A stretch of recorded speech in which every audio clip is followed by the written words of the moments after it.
Wimbledon 138ാമത്തെ എഡിഷനുമായി എത്തുന്നു ഒരുപാട് പ്രത്യേകതകളുമായി. Grand സ്ലാമുകളുടെ chronological order എടുത്തു കഴിഞ്ഞാൽ ആദ്യം തുടങ്ങുന്നത് ഓസ്ട്രേലിയൻ ഓപ്പൺ ആണെങ്കിൽ പിന്നീട് എത്തുന്നത് ഫ്രഞ്ച് ഓപ്പൺ, മൂന്നാം സ്ഥാനത്ത് വിംബിൾഡൺ എത്തുമ്പോൾ നാലാം സ്ഥാനത്ത് US ഓപ്പൺ.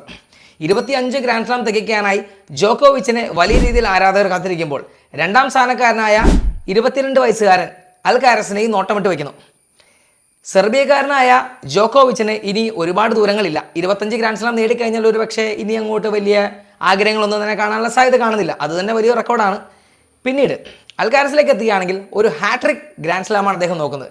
ചരിത്രത്തിൽ റോജർ ഫെഡററുടെ പേരിൽ മാത്രം, ഒരു ലെജൻഡിന്റെ പേരിൽ മാത്രം കുറിക്കപ്പെട്ട ആ ഒരു റെക്കോർഡ് എടുക്കുക എന്നുള്ളതാണ് അൽകാരസിന്റെ ലക്ഷ്യമെങ്കിൽ ഇതിലൊന്നും പെടാത്ത ഒരു ഇറ്റലിക്കാരൻ ജെന്നിക് സിന്നർ എന്ന് പറയുന്ന 1-ാം നമ്പറുകാരൻ 2024-25 സീസണിൽ 3 കിരീടങ്ങൾ അദ്ദേഹം നേടിയെടുത്തുകൊണ്ട് 1-ാം റാങ്കിൽ നിൽക്കുന്ന ഇറ്റലിക്കാരൻ.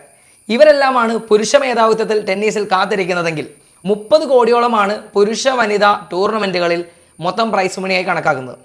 11% വർധനമാണ് മൊത്തത്തിൽ പ്രൈസ് മണിയിൽ വരുത്തിയിരിക്കുന്നതെങ്കിൽ ലേഡീസിൻ്റെ മത്സരങ്ങളിലേക്ക് ചെന്നാൽ സബ്ലങ്കയാണ് മേജർ അട്രാക്ഷൻ. ഈ ടൂർണമെൻറ്റിൽ മറ്റു കുറച്ച് പ്രത്യേകതകളും കൂടിയുണ്ട്. ടെക്നോളജി ഒരുപാട് ഇമ്പ്രൂവ് ആയ ഈ സാഹചര്യത്തിൽ ലൈൻ അസിസ്റ്റായി ഇനി മനുഷ്യരാരും തന്നെ ഉണ്ടാകില്ല. ഇലക്ട്രോണിക് അസിസ്റ്റൻസ് വെച്ചുകൊണ്ടാണ് ഇനി മുതൽ ഈ ടൂർണമെൻറ്റിൽ ലൈൻ അസിസ്റ്റ് വരാൻ പോകുന്നത്. ഇനി വിംബിൾഡണിലെ പച്ച പുൽ മൈതാനങ്ങളിൽ തീയാണ് പാറാൻ പോകുന്നതെങ്കിൽ വളരെ ആവേശത്തോടെ തന്നെ കണ്ടിരിക്കാം.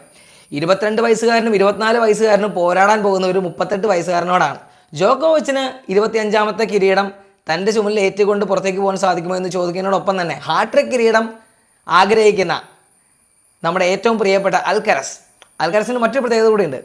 ഒരുപാട് യുവത്വം നിറഞ്ഞ പ്രതിഭകൾ വരുമ്പോൾ കൺസിസ്റ്റൻ്റ് അല്ലാതെ മുന്നോട്ട് പോകുന്ന ഒരുപാട് കാഴ്ച നമ്മൾ കണ്ടിട്ടുണ്ടെങ്കിൽ അതിനെല്ലാം വിപരീതമായാണ് അൽക്കരസിൻ്റെ പെർഫോമൻസ്.